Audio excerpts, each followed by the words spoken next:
I have to go through my bodyguard to say hello. I was just so sure that my life was about to radically change. It was so exciting. And I get in my car and I call my agent and I say, all right, let me know my call time. Nada.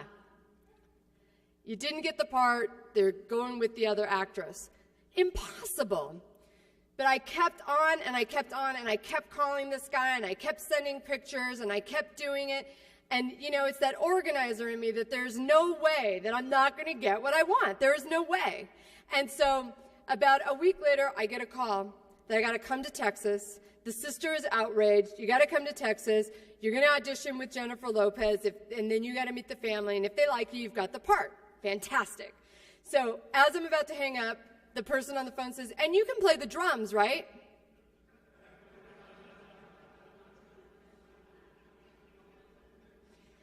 Like every good organizer, I'm thinking on my feet, well, can't everybody?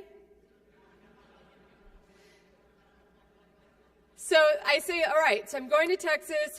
What do I pack? Do I pack for a week, a month, whatever? Well, if you get the part, you'll be there for 6 months. And if you don't get the part, you'll be home tomorrow. I'm like, all right, do I pack an overnight bag or do I pack a U-Haul, right? So I went with the U-Haul.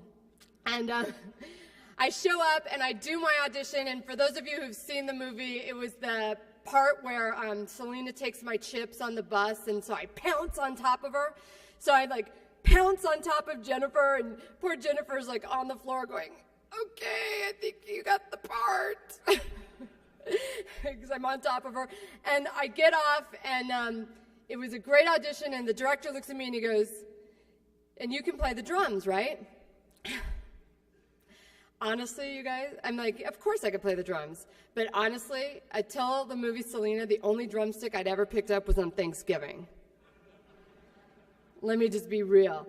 But I'm like, I'm getting this part. And then I had to meet the family, and they had to approve they had to approve me being in the movie, and they did. About 40 mariachi songs and a whole bottle of tequila later, we were all in love, and that's how I got my role in the movie Selena. And I tell that story because it is, a testament to why not only should we be organizing new members into our locals and in our internationals and be organizing new union members across the country, across the world, quite frankly, but we should also be training young people to be organizers, because those of us who do it for a living know that if you can organize, there isn't a damn thing that you can't do, right?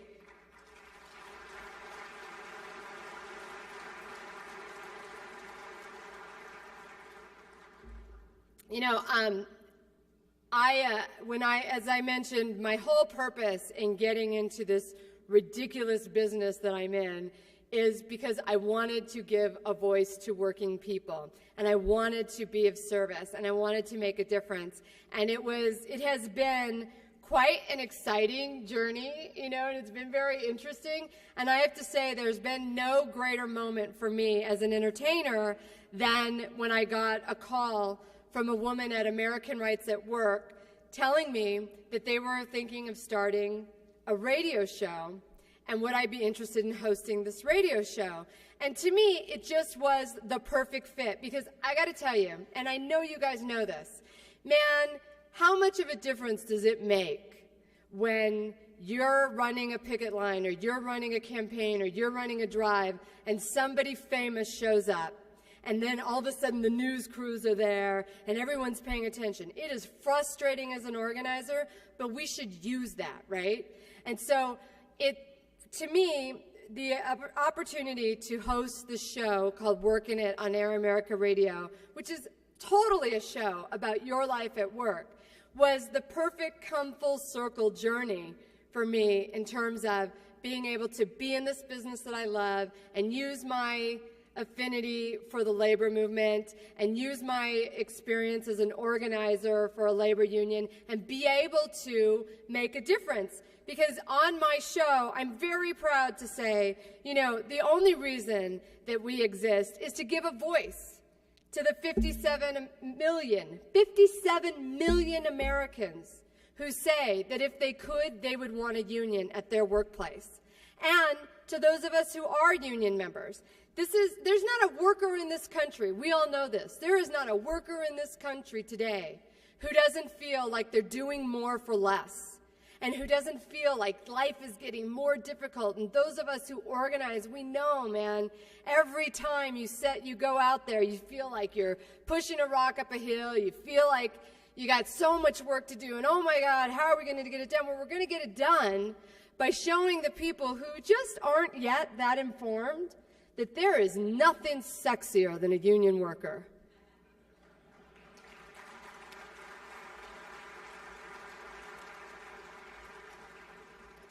There is nothing sexier than women and men speaking up for themselves and standing up for what they believe in and making sure that the folks who speak for them, who have the privilege of being elected because of our votes, stand up for them and speak for them and pass legislation that is in our interest.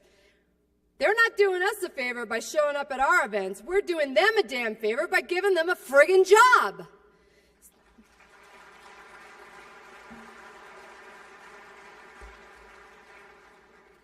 You know, the power and the importance of unions, let me tell you something.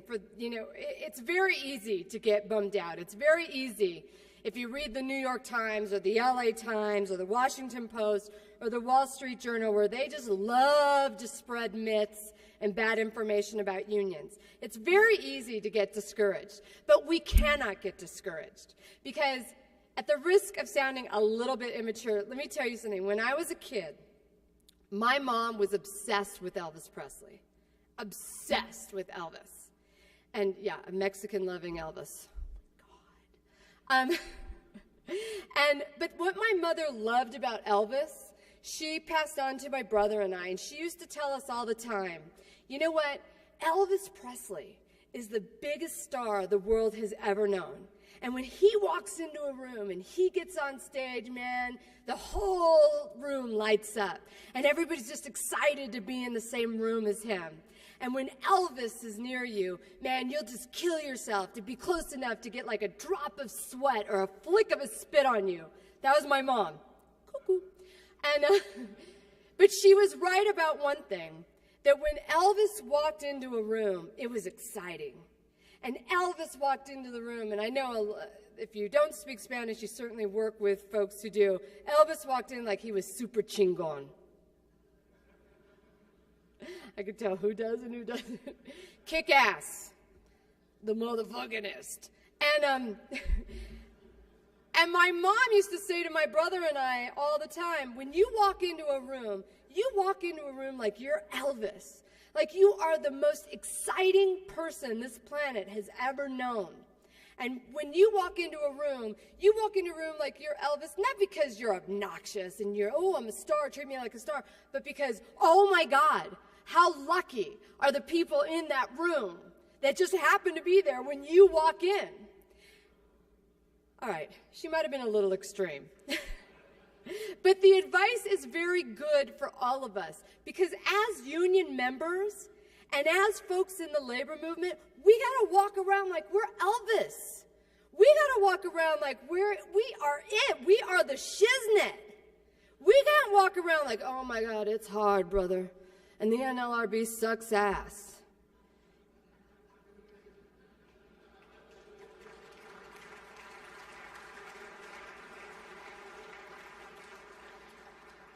You know what? The NLRB does suck ass. It does. And those decisions, we all know about the Kentucky River decision, that is some bullshit.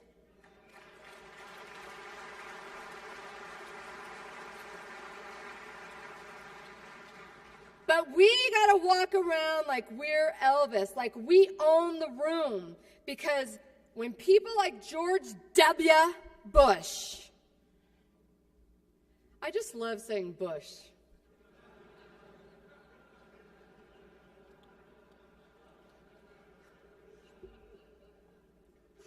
I just hate that he's given it such a negative connotation for those of us who have them.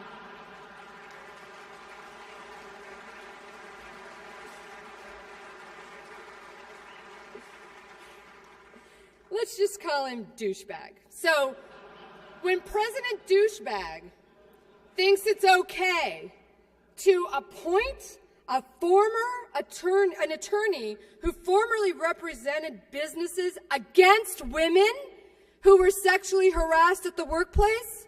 That's not okay. And they think it's okay to do that kind of bullshit because they think we're not going to do anything. And they think we're so busy focused on how hard it is and the struggle and oh my God and how are we going to do it and I can't take it anymore and it's too hard and oh my God, nobody cares and we should just all stay home and curled up in the fetal position in bed. Bullshit.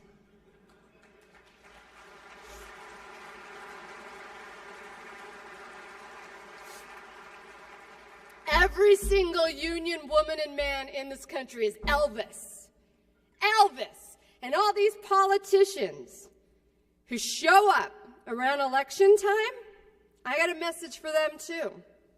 You want us to vote for you? You damn well better represent us. You damn well better listen to us. You don't show up and tell us what we want. You don't show up and tell us how we think. You don't show up and tell us what you're going to do. We're going to fucking tell you what you're going to do.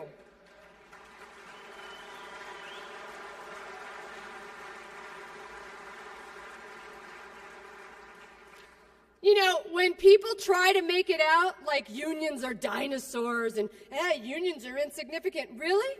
Then why the hell do union busters spend so much damn money trying to defeat us? That's interesting.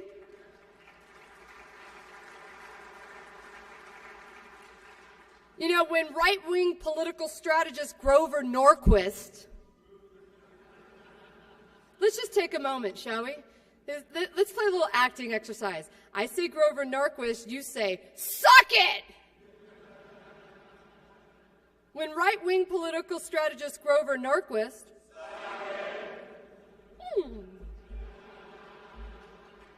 I told you union folks were sexy. H-O-T caliente, man. Love it. You know, when that little, and I emphasis on little man,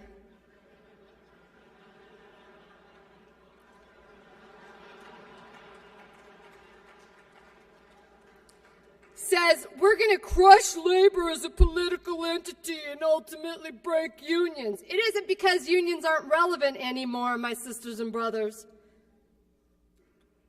He's just a dick. When Tom DeLay sends out a fundraising letter to the National Right to Work Committee, and they can suck it too, calling the labor movement a clear and present danger to the security of the United States at home and abroad, this guy's got way too much free time on his hands. He is crazy and really needs medication. But his offensive comments aren't because unions are weak. It's not because we're dinosaurs. It's not because we're irrelevant. It's because they're scared shitless and they should be.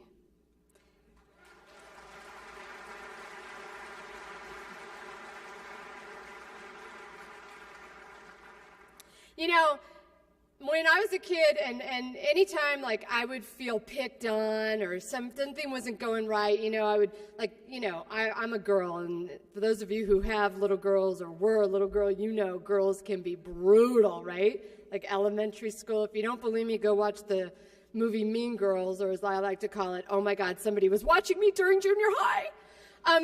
But little girls can be brutal. And whenever I would come home and I would complain to my dad or cry or be upset, my dad would always say the same thing to me. He would say, Mija, you know what?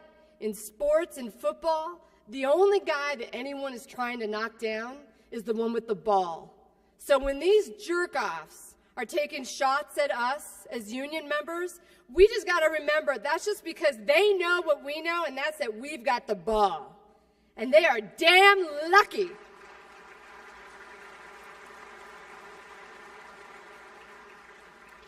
Now, I want to take a moment. You know, when Alan was doing his presentation about general campaign material, one of the things that stage 3 in his presentation was about inoculation. Please indulge me for a moment here, because I'm taking a particular anti-union campaign very seriously this these days, and you're going to see why. A little bit about this this campaign that I'm particularly offended by and the man behind it. There's a guy named Berman, who big business, they call on him all the time whenever they want a spokesperson. He is the biggest big business whore. I mean, this guy is like unbelievable. A little bit about him. He's the guy who represented the alcohol industry to conduct a campaign against mothers against drunk drivers. Okay, why don't you also start picking on nuns, bunnies, and rainbows? Are you kidding me? He called Mothers Against Drunk Drivers professional fundraisers and people who are trying to scare us away from responsible drinking.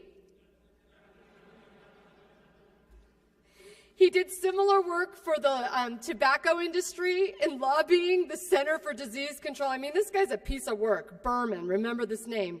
He also set up this campaign called fishscam.com to dismiss the concerns about mercury levels in fish.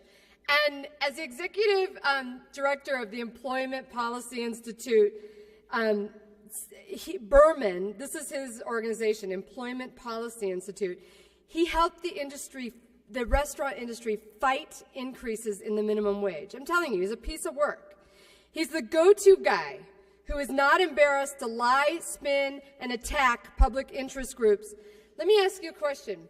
Who in their right mind would say that cigarettes, alcohol, and fast food are good for you? He would. Now, only a hired gun like Berman can come up with stuff like that. Now, I take it very personally because he's attacking the increase on minimum wage, and we all know that not only is that a given that it should happen, it's embarrassing that it hasn't happened, right? And he's out lobbying with the restaurant industry. Oh, mercury levels, they don't affect you, really?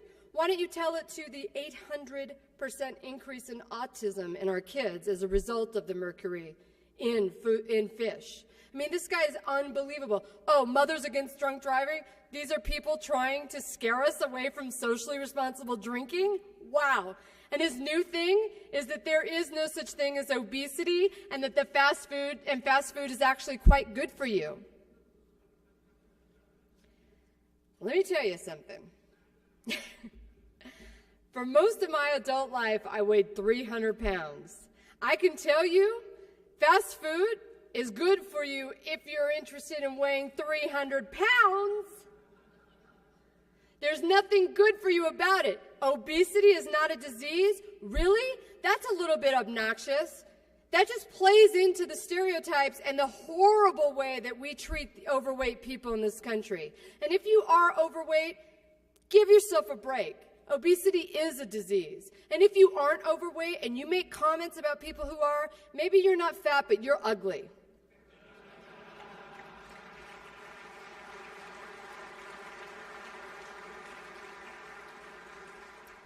But back to Captain Douchebag. Berman, he'll take money from anyone to say anything. And these folks are well-financed and they're organized, man. But you know, you've got great tools like your online library. I also encourage you very strongly to visit AmericanRightsAtWork.org.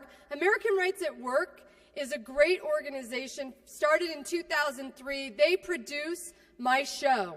If not for them, I would not have the opportunity to be on the air every single week talking about the fantastic work that the organizers and the labor movement are doing, the things we need to do, outing the politicians who have the cojones to come to us and ask us for contributions and votes, and yet silently stand by while George W. Appoints people to the NLRB who don't protect workers' rights, which is why they're there, but in fact destroy workers' rights. That's not okay. It's not okay. And because of organizations like American Rights at Work and because of our radio show, we're taking this message out. So consider us, please, your ally, your friend, your resource. If we can do anything for your campaigns, if we can give a voice or shine a little light on what you guys are doing, you know that the employers are listening. Believe me, they're listening. We get their talking points all the time. Boy, they pluck stuff right out of the stuff we're talking about. So let's work together. We have to reshape the debate. It's not enough that those of us in this room this morning understand how sexy women and men who are union members are. It's not enough that we all agree.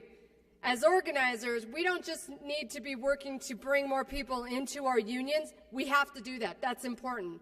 We can't just be retaining our membership. We've got to increase our membership. But we also have to make sure that our popular culture understands how kick-ass union membership is and how much unions actually help the economy and how much unions actually are one of the most integral parts of the American dream. When you talk about the American dream, man, there is nothing more important to the American dream than a livable wage and being in control of the quality of your life by doing a hard, honest day's work for an honest, livable wage. There is nothing more American than that. There is nothing.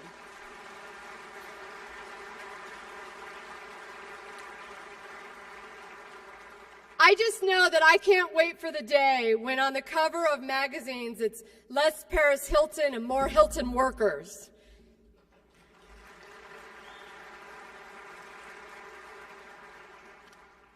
Somebody should tell her that she could probably eat for free at her hotels. I know you guys have a tight schedule, so before I leave, I want to say one more thing. Has anybody here ever seen Jennifer Lopez's ass?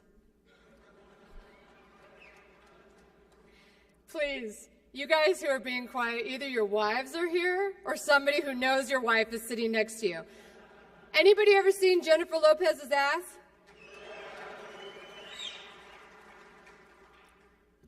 I think we in the labor movement, and certainly in the Democratic Party, could really learn a big lesson from Jennifer Lopez. Now, go with me here. You know, I often say on my radio show that I interview politicians and policymakers and all kinds of incredible people on my show, and the one consistent thing that they always say is that the best known cure for poverty is unions. And, you know, I think that we could all take a big lesson from Jennifer Lopez, too, on this. Because one of the things that I've always admired about Jennifer is, you know, let's face it, she's got a big ass, right? It's big. Come on.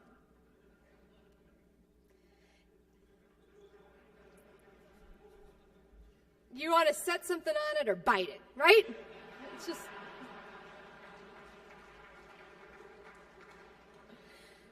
But the thing that I have always admired about her, and believe me, this has been true for 15 years, is there was nobody in Hollywood sitting around going, I wonder if we could find ourselves a fast-talking Puerto Rican chick from the Bronx with a big ass. Nobody was looking for that. But she wasn't hiding who she was. You know, she had a dream, she had something to do, she wanted to go to Hollywood and be an actress at a time when everybody looked like what I like to call lollipop women, which is the super skinny body and the big head, right? And Jennifer was like, you know what?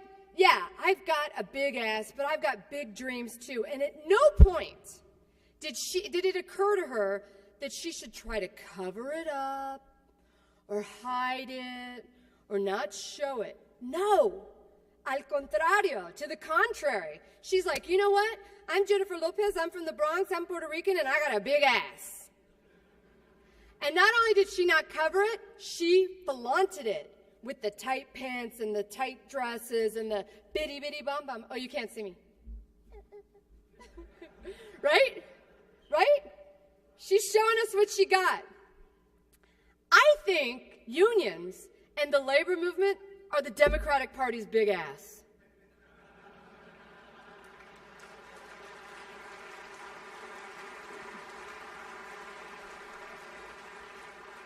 So I say to all these folks who are asking for our support as we move into the election cycle, this election and in 2 years, you know what?